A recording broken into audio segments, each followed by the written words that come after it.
So I'm going to talk about high availability networking in AWS VPC. So can I get just a show of hands, like how many of you are on AWS?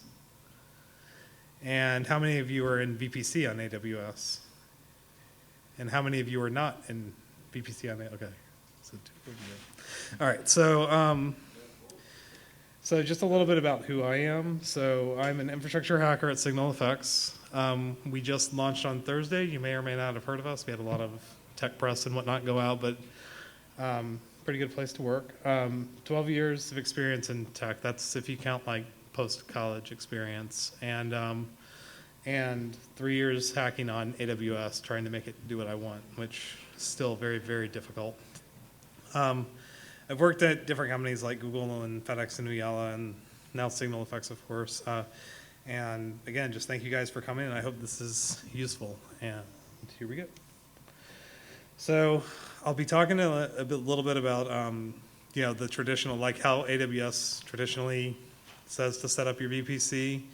I'm going to talk about some of my requirements that that I wanted for a solution that did not fulfill, and I'll talk about some details of my solution, and then I'll also talk about how we take that solution and then kind of extend it a little bit to make it easier for to deal with other parts of our infrastructure. It's also worth noting that I'll be throwing around a lot of AWS acronyms.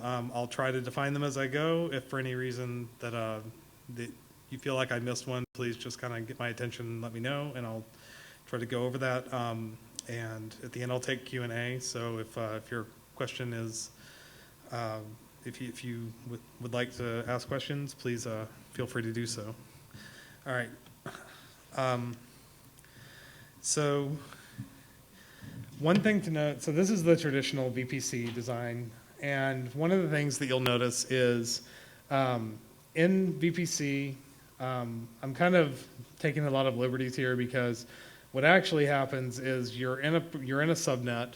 That subnet, this is the public-private subnet version of a VPC, and in the private subnet, it's where you generally keep your server instances. You have a subnet that is set up just for NAT routers, and a NAT router in this case is just a special AMI that, or a special instance that is running a special version of the Amazon Linux AMI that handles the special version of NAT that they do. And then that public subnet is going to be connected to the IGW or the Internet Gateway. Just for the record, it is possible to connect multiple VPCs inside a region with like direct layer 3 connectivity, but that's not possible across regions. So if you're connecting from US East 1 to US West 2, you don't get the ability to ping, from one host to another without doing some work on your own. Okay, so I'm going to talk a little bit about so the NAT router itself is, of course, a single point of failure in this scenario. There's some ways to deal with that, which I'll talk about in a bit. There's no quick failover for the NAT router failure. You can kind of get closer to that, but it's still not a really great story. And I mean, those are my primary beefs with it. Again, the no layer 3 networking between hosts in different regions. In addition to solving some of those issues, my design had some other criteria. Most of these are about availability or not being too rigid in the design.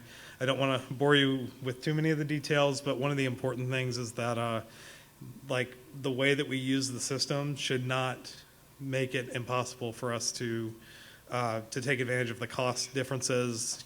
Talking between AZs, for example, is more expensive than talking within a single AZ, things like that. And also latency increases if you're talking across AZs rather than in the same AZ. So the idea is to expose that in some way to the users, but still be able to make it simple enough to use.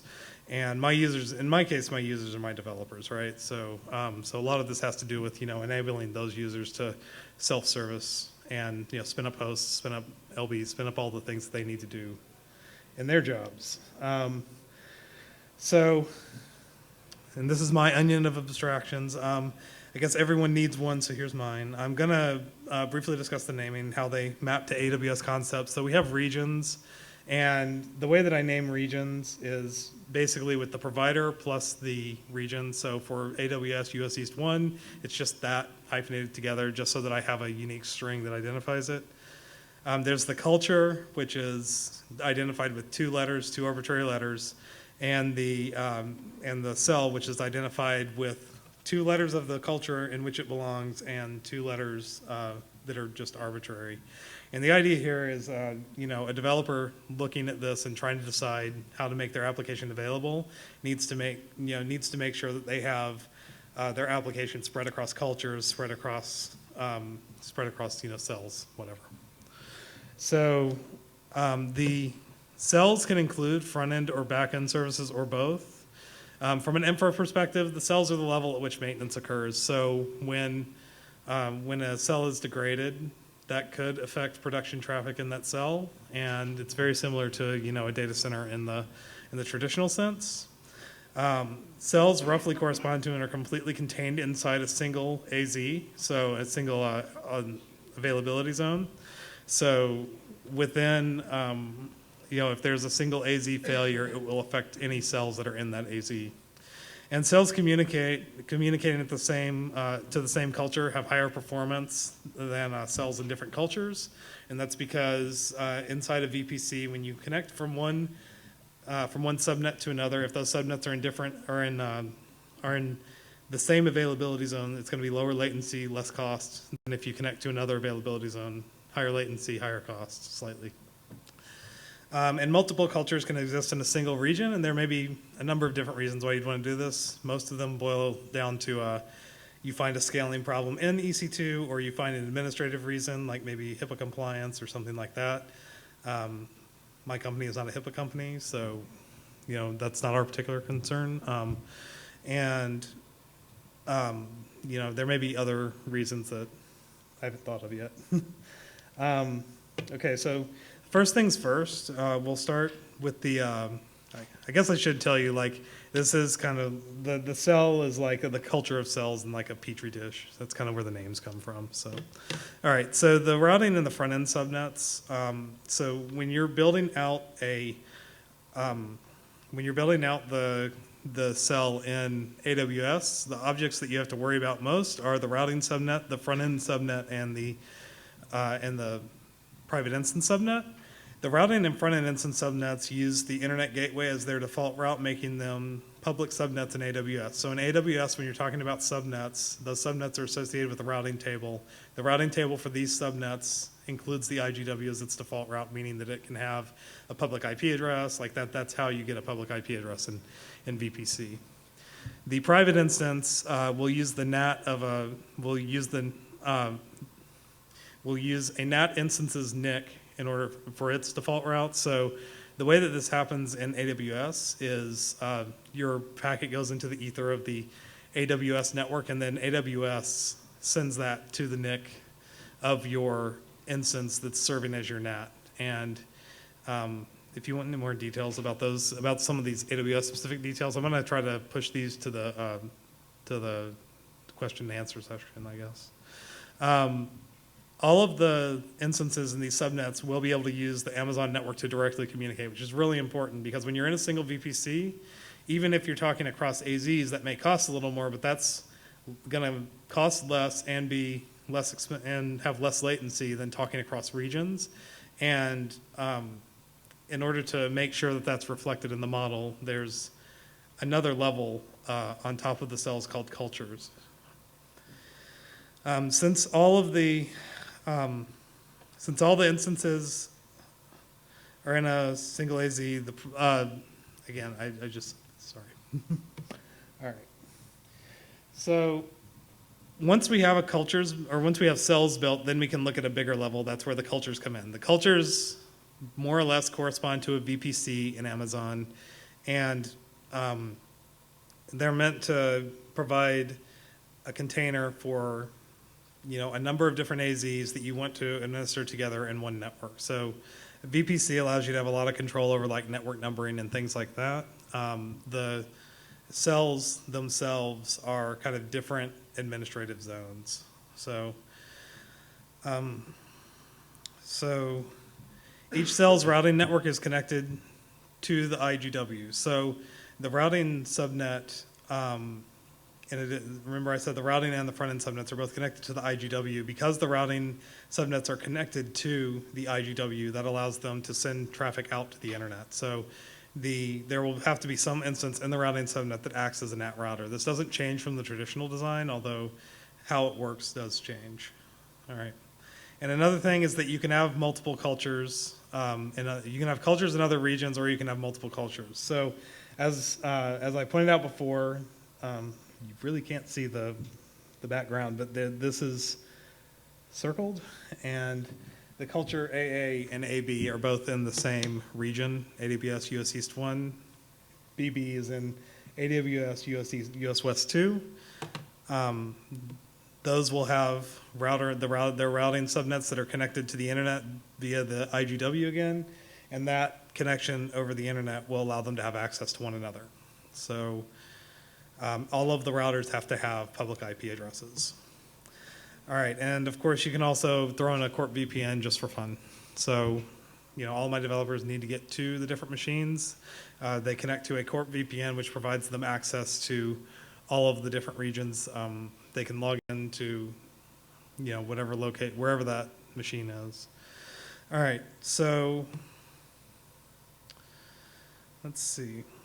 So here's where it gets a little more interesting. So the edge routers are routers that are responsible for NATing traffic to the internet. So these are kind of like, if you look back to the design for the traditional design, there's one NAT router. The ER is kind of like the NAT router in that case, except that it has more responsibilities. So the private subnet route table, its default route is going to be connected to the elastic NIC connected to one of the edge routers. The other edge router is a cold standby, so when you fail over to that other router, you may have to reestablish any stateful connections. So think like TCP connections, or if you're in the middle of a ping, it may get angry at you for not keeping the same sequence number. There's a lot of little things that can have hiccups, and so in our infrastructure, we do a lot of retries and whatnot. So once a failover happens, we just keep it stateless. It is possible to add in contract D. I don't know if you've dealt with this, but it allows you to capture that state information and publish it over to another machine. And the obvious utility of that is that you can have a warm failover. It's really just a matter of how far you need to go with it. So failing over to the other router is just a matter of removing the NIC from one machine, connecting it to the other. So the Amazon NAT AMI handles this to some degree, although it doesn't handle it quite how you'd expect. So I've actually taken the NAT AMIs and I've cut my own AMIs that cut out their scripts and use some modified scripts to set up the NATing and all of the things that you would need to set up if you threw a network card into a machine while it's running, because it basically looks like a PCI hot plug. So once that's done, though, the router, like you can actually have a ping running, and even though it may miss a couple pings while the failover is happening, it will pick right back up after the failover is complete. And the standby router, I already said that. Sorry. All right, so let's see. The IRs, which are the interior routers, are basically responsible for some key parts of intercell routing, so between different cells. I'll talk about those in a minute. With regard to the setup, so this is the networking that you find, like when you look at a cell, you're going to find a lot of objects that are created. So all of those objects that are created are to basically build up a full mesh between the IRs and the ERs. The full mesh is needed because of the way that the routing works, which I'll discuss in a second. To make all of this work, like Amazon doesn't let you normally run, BGP, like OSPF, that type of protocol on their network. So there's an overlay network that is created on top of this mesh, and the way that it works is something like this. So I create dummy interfaces that have certain RFC 6598 addresses, which is carrier grade NAT. Carrier grade NAT is 100.64/0/0/10, I think. It's a part of the address space that was separated out so that large providers could NAT their networks while not having to worry about conflicting with RFC 1918 space.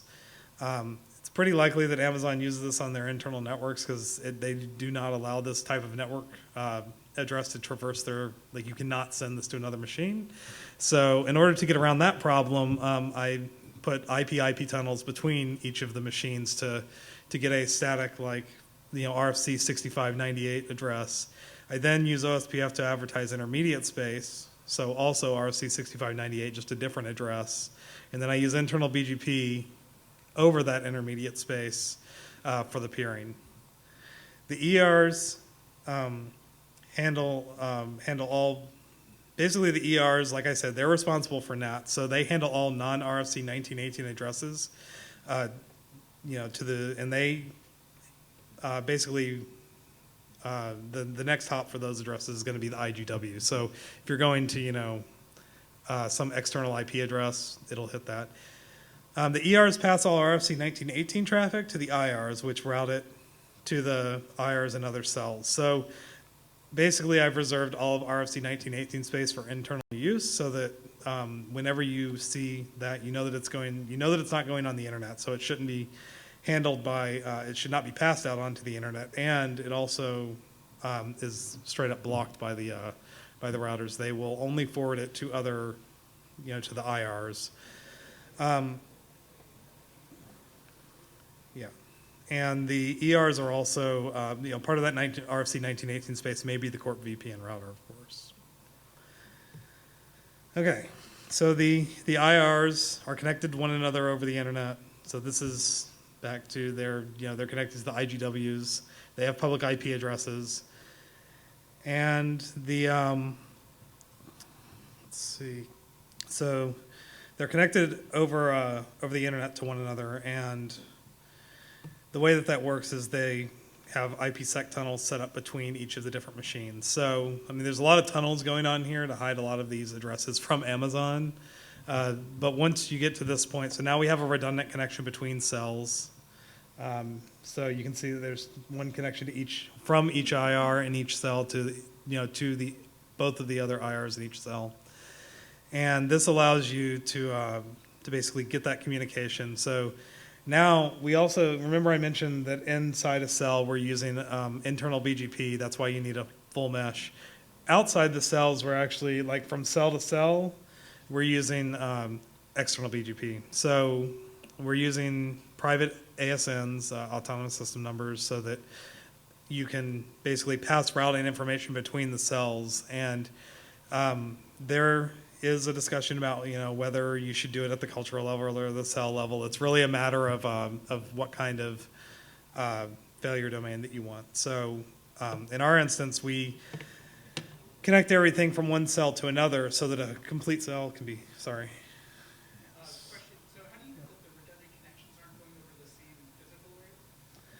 So we rely on Amazon for the IGW, so there's not much to say, there's not much of a way that we can make sure that that's physically not happening. Really what this is meant to deal with is if, for whatever reason the IPsec connection gets messed up, if the, it's also meant to not have an unencrypted protocol just over the internet. Like these are all internal details. So, so I guess the short answer is we can't, but we rely on Amazon for that. So, and of course the IRs are connected to each other internally because they're connected to each other in the intracell routing, and they actually do, they actually define, if you know much about BGP, they define communities and all of the fun, fantastical words that you would use to kind of segregate off certain parts of the IP address space so that the things that are supposed to be in the cell end up in the cell. The things that are, supposed to be on the edge of the cell do get broadcast correctly, because there's a lot of details here that I'm kind of skipping that I'll try to go into in a minute. Once you have the cells linked up with one another, you can pass that routing information and, you can pass that routing information between them, and now you have basically a redundant, more or less a redundant setup that has some ability to, to reroute traffic on its own when you're dealing with traffic going from one cell to another.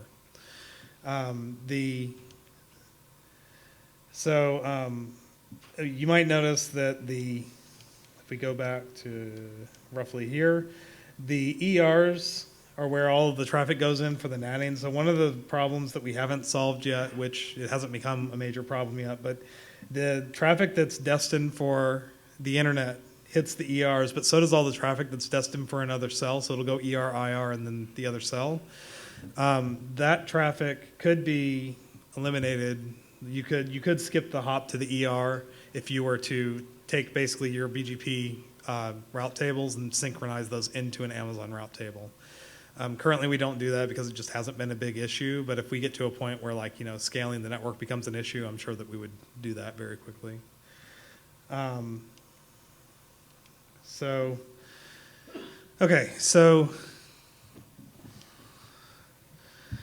basically, the way that this is all set up is so I use a lot of CloudFormation for this. This is a lot of EC2 specific or AWS specific technology because so I use CloudFormation. CloudFormation is basically an orchestration layer for AWS, and it has a lot of knowledge in it. So like when you tell it to construct like a security group and add rules to that security group, it knows that it has to wait for that security group to be completed, for that creation to be completed before it can start adding rules. And just little things like that, or getting that right in a script doesn't seem worth it when they already have that set up. So basically what I write is I have a Python script that generates that config based on certain configuration parameters. So when I'm spinning up a culture, for example, I have to tell it, what the subnet of that culture is and what the name of that culture is. When I spin up a cell, I have to tell it what the subnet of that cell is and then what the name of that cell is, and then it will make sure that it's like from the name, it'll make sure that it's in a correct subnet for that culture, and it will like kind of a lot of the configuration gets either verified or generated because it's in a particular culture. So it'll generate like the right security groups, for example, so that like only traffic that is destined for that cell is actually allowed into machines in that cell. Okay, so I use Python and troposphere lib and boto lib. Those are just a couple of libs that are useful for CloudFormation and interacting with the Amazon APIs.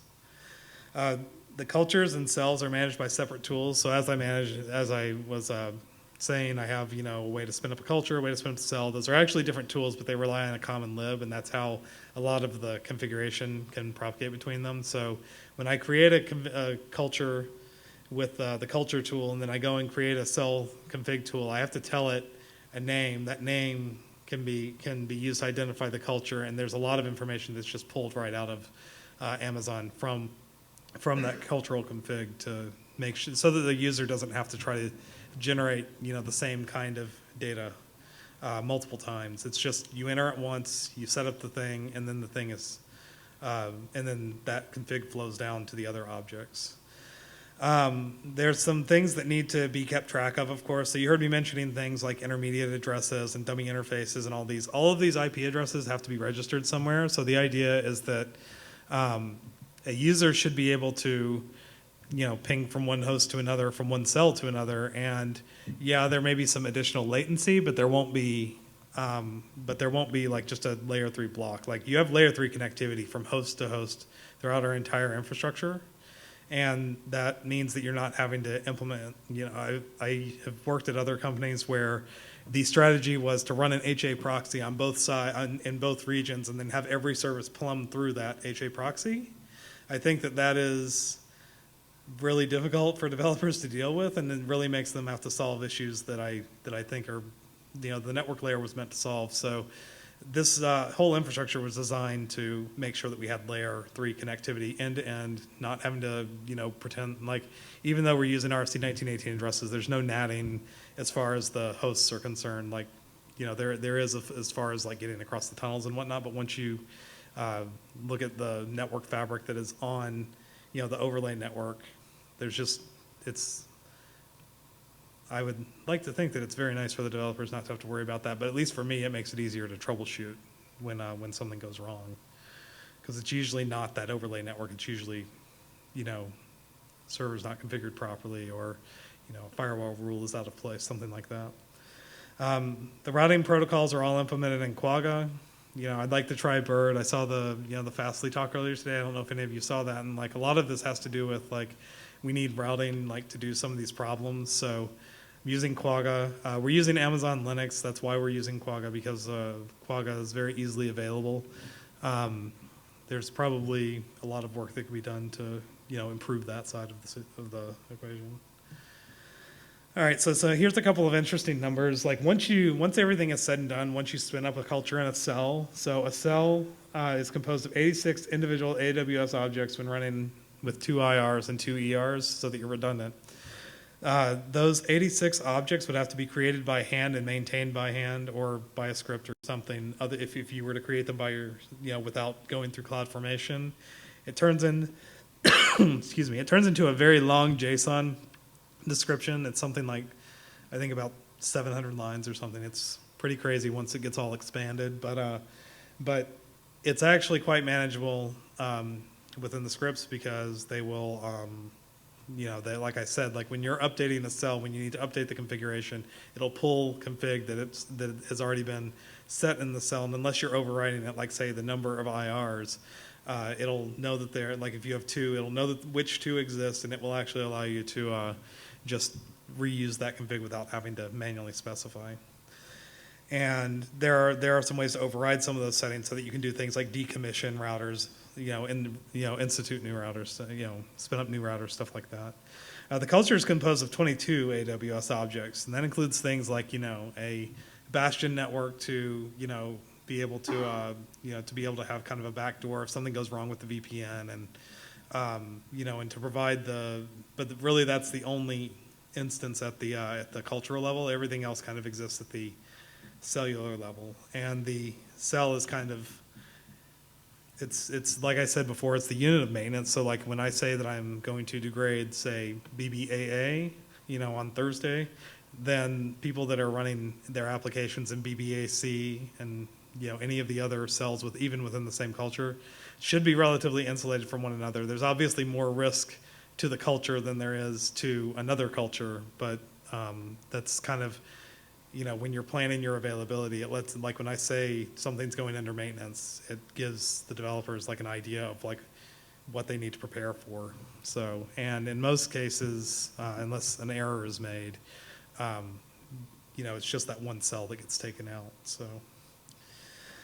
All right, so these numbers include every little AWS object that must be created. So think security groups have a bunch of rules in them. I create 3 or 4 security groups, each of which with 3 or 4 rules. So some of these objects are those rules, but a lot of these are the instances for the routers, the instance profiles and the roles for the routers, things like that. So it's a lot of little details just to get this done. And then so once you have this set up, though, there are benefits that go beyond just the cell, just the idea of conceptualizing cell and culture, because now my developers do not have to worry about things, because we have a tool that kind of backs up all of this. We don't have to worry about making sure that people are using the right AMIs. We just bake that into the tool. So when you go and you fire up a new instance, we have both cell and culture aware tools to spin up and terminate instances and load balancers. So this allows the developers to basically self-serve on the most common pieces of Amazon infrastructure that you need, which are hosts and LBs in our case. These tools integrate with our Salt deployment to make it easier for a developer to self-service when spinning up a new type of instance. And basically what that means is when you spin up an instance in, say, the web server service, Salt has some concept of what the web server service is, and it may do something like install the Docker daemon to make sure that you're able to deploy your Docker containers on it. And these are just examples of the command lines that we would use to either spin up a host or spin up an LB. There are additional pieces of these commands to do things like on the LBs, of course, you need to be able to add and remove backends. And the hosts, of course, you need to be able to control the life cycles to terminate those instances. If you're running EBS instances, then you're going to have to be able to start and stop instances. You need to be able to reboot them. And all of that's done with kind of even though it's built on AWS, it's done with kind of an AWS agnostic approach. So when I add a host for web server, it may be web server 1-BBAA. That may be the actual like name that we call it in our system. And if someone wants to refer to that system, there is a way to refer to the Amazon IDs, of course, and of course you could call the APIs directly, but our system kind of goes out of its way to make sure that those names are unique across our whole system. So if we ever do spin up a culture and a cell in another type of environment, like maybe Google or Azure or whatever, the idea is that most of these concepts would translate over, and you'd be able to use the same tools to spin up in all those environments. And really, the thing that you have to be worried about is like, as a developer, am I distributed across cultures? Am I distributed across the cells in a way that makes me feel comfortable with my app? If you care about geography in terms of like being close to users, there is a little bit of a cognitive burden there, and that you have to figure out which cells and cultures are close to your users. But that seemed like a trade-off worth making, so that's what we did. And that's most of it. So I work for SignalFx. We launched last week. Come see us at our booth. And are there any questions? So.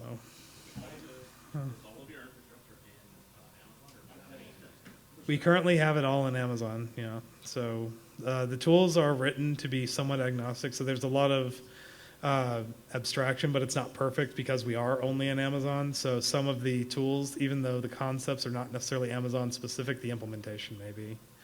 So it is kind of hard to get away from that when you don't have like the forcing function of actually needing it. So, but I've gone out of my way to kind of make sure that that the concepts are generic enough that they should translate. Yes. So, did I just hear, you said a culture was a VPC and a cell was a signal availability zone? Okay, so a culture is a set of, right, it is a single availability zone. It is a set of subnets in that availability zone. So, okay, so what I thought was weird was that you had to do a VPN across those two subnets to the same VPC.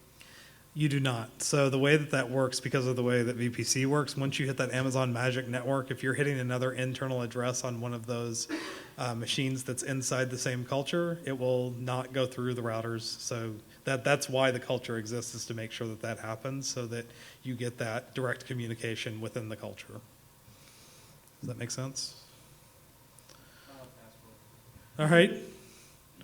Yes. So we haven't seen a lot of failures in this, although when we do see them, it's typically like me doing something stupid. So, which has happened. Like there have been a couple times where I've either created routing loops because I have the wrong policy applied, to the BGP, to the route maps, or that's certainly happened. It doesn't happen that often, but when it does, it's pretty terrible. All right. Do I have any numbers on how this affects latency? So, okay, so one thing that I didn't go into, so let me go back to one of these diagrams here. So you can see how all of this is going. This is just talking about the routing, but our front-end services. So when you're in the front-end subnet, the front-end subnet also has public IP addresses. So we're running things like HA proxy in there mainly. And what happens is, like, if a packet comes from the AWS network to the front end, then that front end can talk directly over the Amazon network to whatever back end. So the latency is as bad as running an HA proxy that is directly connected to the back end. It actually doesn't go through the routing infrastructure at all for that. The routing infrastructure is only used for outbound internet traffic and for cross-cell traffic. So if you have, if you're going from one cell to another, then it'll have to use the routing infrastructure. But for normal traffic, it's just LB to instance back to LB out. So it seems to be pretty good. We haven't had any major problems that I'm aware of with the latency with that. So yes. So for the IPsec kernels between the regions, are you using like SREcon15 or some other? I'm using, I think it's StrongSwan that we're using right now. It's basically CentOS makes StrongSwan very easy to use, so that's what we use. Yes? Have you had issues with mesh resiliency and distance with Stronghold? I'm sorry, I didn't hear the question. Have you had issues with mesh resiliency and rate additions with We have had some issues where some of the tunnels are occasionally unstable. It seems, it happens rare enough that it hasn't been a major issue, but it's probably something that we would need to address at some point. Like, there have been times where, you know, it seems to be just running fine for a really long time, then all of a sudden goes down for no, what I can tell, good reason. But just to give you an idea, so one of the reasons, so I mean, one of the things that I went through when I was trying to do this, I tried to implement it over OpenVPN instead. So one of the problems is because so many machines are connecting to each other, and because they're connecting to so many other machines to make that mesh happen, with OpenVPN, you have to open a UDP port and coordinate that among all of the machines, whereas with IPsec, it's like one UDP port, or you can use the protocol depending on how you want to implement it. But the idea being that, like, I don't have to worry about opening so much up. It's just one port, much easier to deal with in that respect, which is why it's that way.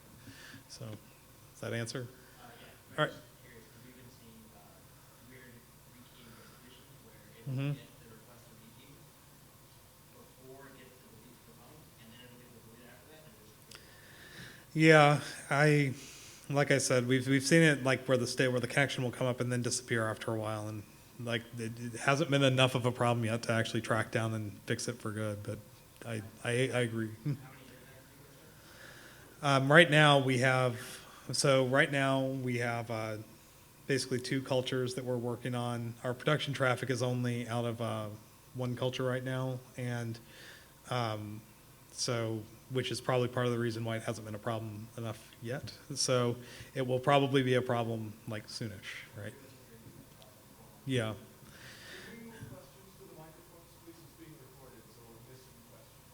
Oh, sorry about that. Okay. Did everyone hear him? There's the microphone right there.